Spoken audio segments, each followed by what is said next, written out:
Good evening. I'm going to try to stand where the floor doesn't bounce as much. I'm a little heavier than the last few people that have been up here. I want to talk a little bit to you tonight about leading and coaching, which are two things that I've had the privilege of having a fair bit of experience in. And along that journey, there's been certainly some things that have shaped my life and the direction that my life has gone in because of those experiences. And so in the next little bit, I want to talk a little bit about that. I became very passionate about the sport of baseball and softball at a very young age. My father was an official in the sport of softball, became a world-class official and umpired for a number of years, but that was after he had played for a number of years locally.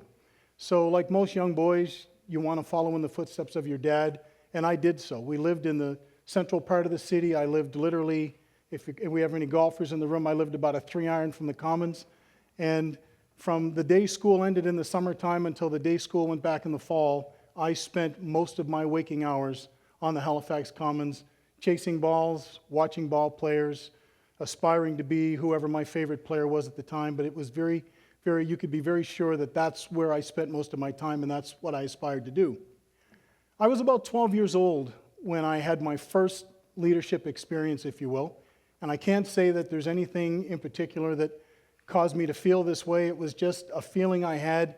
We were playing Little League Baseball on the Commons. I was part of a team of mostly kids from my community or the surrounding community around the central part of the city.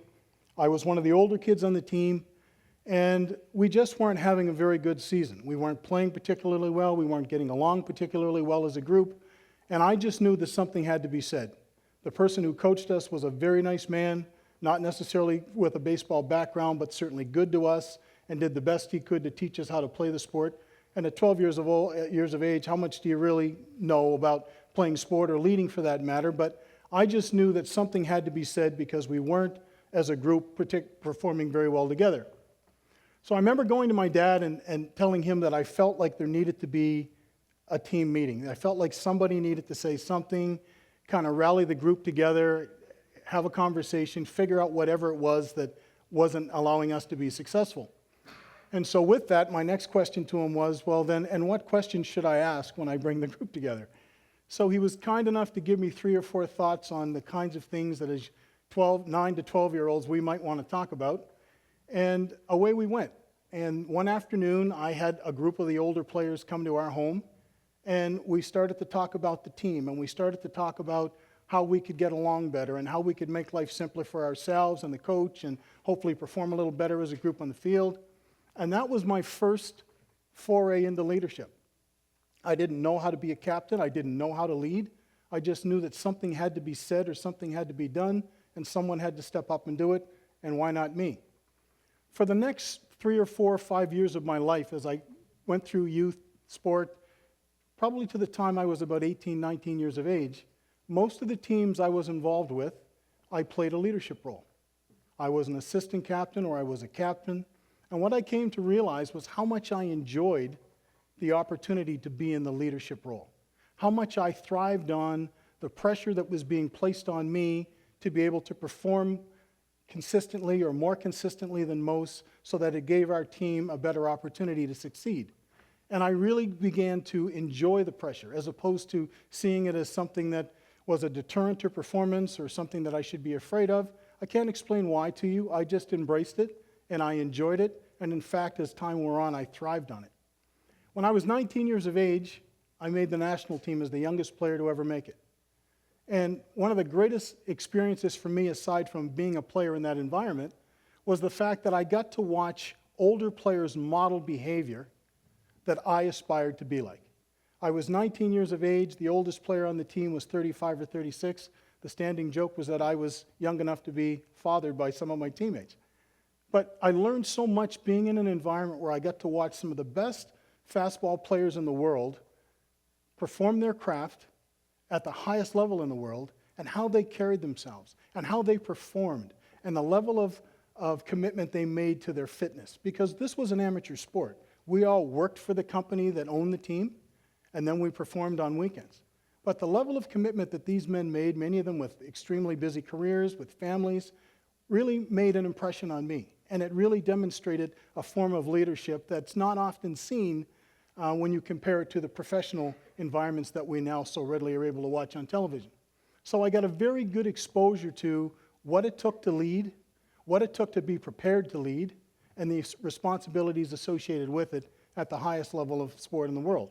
I traveled the world and played fast-pitch softball from the time I was 18 to 25, and then it was time to kind of get a real job and stop globe-trotting, as my parents used to tell me. And I moved back to Nova Scotia, having traveled, played for the national team, lived in New Zealand for a little bit, all through sport. All of these opportunities afforded to me through sport. And when I came home, it was right around the time when the Young Offenders Act was enacted in Canada. And our province was one of the last provinces to actually put the act into operation in the province. And I was fortunate enough to be hired to work with young offenders. I loved the environment that I worked in. I loved the opportunity to play big brother to young people who were, in many cases, not bad young kids, just in the wrong place at the wrong time, having made some wrong choices. I grew up in a community not far from here where just as easily I could have been one of those young people without the caring and nurturing of my family and the people in my community. So I could relate to these kids, and I really understood what was missing in their lives, and I guess more importantly, how I could help to support that. When I got hired to be an officer in charge at the Nova Scotia Youth Centre in Waterville, I was part of the original hiring committee for the facility. It was a brand new facility that opened in June of 1988, and I was on the committee that populated that facility with staff. And I remember as we interviewed people, thinking about who we wanted to hire.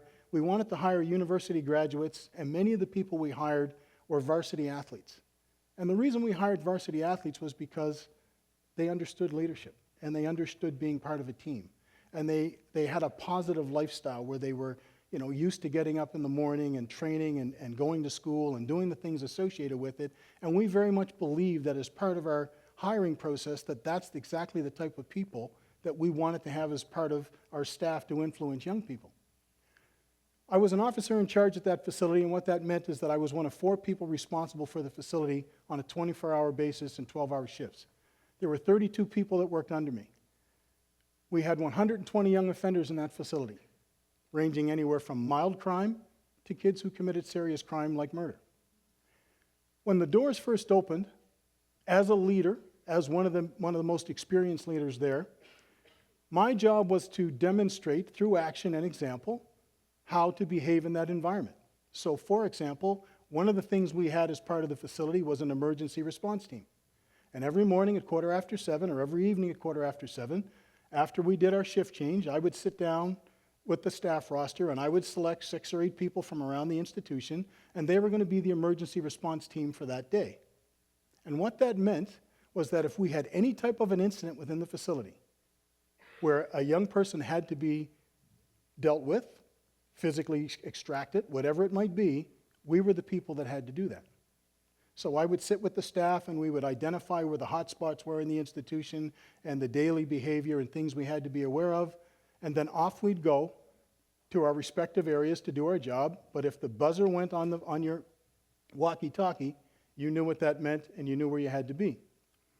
For the first 2 years, whenever the buzzer went on the walkie-talkie and we had to be someplace and something had to be done in terms of a physical intervention with a young person, as the officer in charge, as the senior person on duty, I was the first person through the door. Didn't matter what it was, you led by example. And I enjoyed the experience of leading by example. But about 2 years into the facility being open, the young people started to catch on to the fact that if we had to go in and physically restrain somebody or move them from one unit to another and they wound up with a nick or a bruise or a bump, that if they called their lawyers and said, "We're being harassed by staff," it meant that there may be less of us having to intervene. So they decided that we had to have video cameras when we would now deal with any type of intervention. Really good idea. In fact, something perhaps that should have been thought of in the initial days when the doors opened. But it meant that my role as the leader changed. It meant that I no longer could go in and be the first person through the door, but that I, in fact, had to now help my staff be prepared to be the first person through the door, because my job was to oversee the operation and make sure that anything that was done was caught on tape, so that if we had anybody that made an accusation against the staff, I could defend that and I wasn't readily involved. And it was a transition for me for really the first time from being the leader and leading by example and doing all the things that I had learned to do, to now having to coach people, to teach them how to do the things that needed to be done, to read the cues, to make the assessments of things, and then to go in and actually act on what had to be done. And I was the facilitator behind the scenes. So I was transitioning from leader to coach within a work environment, and it just so happened that that correlated at the same time with my transitioning from being a player in softball to being a player coach. I played here within the province for a number of years after I returned home, and I again was very much in leadership roles with the teams I had played, and I very much became the go-to person, so to speak, in terms of helping players learn skills, understand tactics, running coaching clinics, doing different things.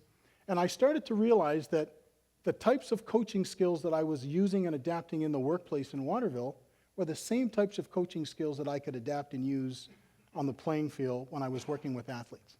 And thus my experience or my foray into coaching began. And it was a great experience because I sort of had two labs where I could incubate things. I could try it in the workplace, and if that didn't work, I knew, well, that probably shouldn't be tried over here on the team. And if I tried something that worked really well, I knew chances are it would work really well in the other environment. As time wore on, I got more involved in coaching, less involved in playing. And when I took the position with Sport Nova Scotia about 15 years ago, there was a program that I played a fairly significant role in developing called the After School Program. And that program placed us in 11 schools around Nova Scotia, where what we did was we actually went into the community. These were rural communities.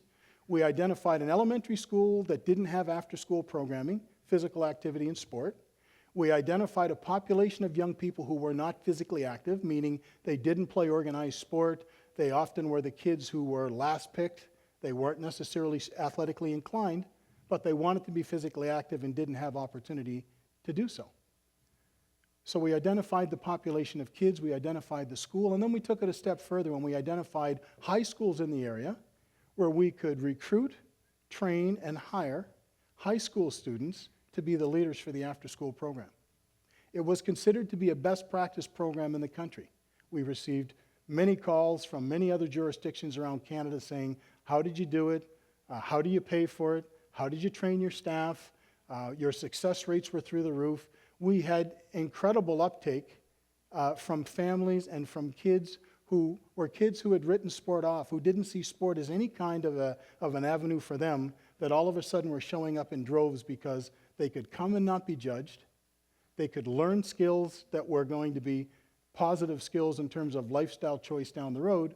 But more importantly, we were training high school leaders in communities to become the leaders of tomorrow in their communities. And my role and the role of my staff were to coach them through how do you run these programs in a non-competitive way that includes as many kids as possible and makes for a healthy sport and physical activity experience. And so that became something that for 10 years we ran in the province and had tremendous success in running it. And it, again, was another addition to that coaching and leadership piece for me, where you now were paying it forward. We were now providing this opportunity to young kids in rural communities to work within their communities, to learn marketable employment skills, and then to be able to apply those skills to summer jobs like community recreation or any other type of summer job they could involve themselves with, where they actually had a leadership role and had learned how to coach and make sport an enjoying place for other kids. For the last 19 years, I've been a professional coach on a part-time basis. I've coached the men's and women's national softball teams. I played for the men's team for about 15 years. I coached the men's team for 13 years. And in 2009, I had the privilege of coaching both the men's and the women's team during the same summer, which was quite an experience. But after 2009, I decided that I'd like to stay with our women's national team. It's been a real experience from a coaching and leading perspective for me over the last 7 years that I've been in that position. Coaching men is very different than coaching women. And I learned as much from these young ladies as I think I've taught them over that 7 years, because it made me a better leader and a better communicator, and certainly a better coach because of this experience. We are considered to be the fourth ranked team in the world, which is no small feat. The United States, the Japanese, and the Australians at this point in time are considered to be a little bit ahead of us. But one of the things we've really worked on the last 3 years has been changing our culture within the program. How to take the older players and teach them how to be positive leaders. And what does that look like? And not only how do you behave, but how do you think? And how do you use that information to influence the players, the younger players who look up to you and aspire to be like you? As a coaching staff, how do we change the culture? How do we change our language? How do we change our interaction with the athletes? How do we make sure that we're being very proactive and we're being very positive and we're creating an environment that young people aspire to be a part of? And it's been a journey. It's been an enjoyable one. There's been a lot learned throughout the process. But I'm proud to say that in July of this year, we won a gold medal in Toronto at the Pan American Games with our women's national team, which was a significant feat, and in large part due to the leading and the coaching that has been done within our program, not only from coach to athlete, but also from athlete to coach. These are just some examples of things that have certainly had a profound impact on my life. I've often told people that sport, without question, is the most significant experience that I've ever had. Everything that I've accomplished in my life to this second, I attribute to sport. Every lesson I've learned, be it good, be it bad, sport has been at the center of it. Every decision that I've made in terms of my career and the things that surround my career, the experiences that I've learned through sport have driven those decisions. Everyone in this room, and we've heard some wonderful speakers here tonight, has a story to tell, and most of it can be packaged around leading and driving change and coaching others, whether we're coaching ourselves to make better choices or we're influencing others to do the same. I've had the privilege of sport being that vehicle for me. I've had the privilege of being on a world stage for the last 20 years and seeing how some of the best in the world perfect their craft, and I've tried to take a little bit from everybody I've seen that's been successful and find a way to weave that into my personality and the way I do things and make that my own. I think that that message is true for all of us here today. Every one of us leads something or somebody. Every one of us has the ability to influence somebody close to us how they think. Every one of us has the ability to make a difference in the lives of someone else. If we think about that in terms of how we conduct ourselves on a daily basis, the choices we make, the advantage we take of being able to influence things in a positive way, there's a significant difference to be made. Mine has been in sport. That's trickled down to certainly our community and other things that I've been engaged with, but sport has been the primary driver in my life for how and why these things have happened.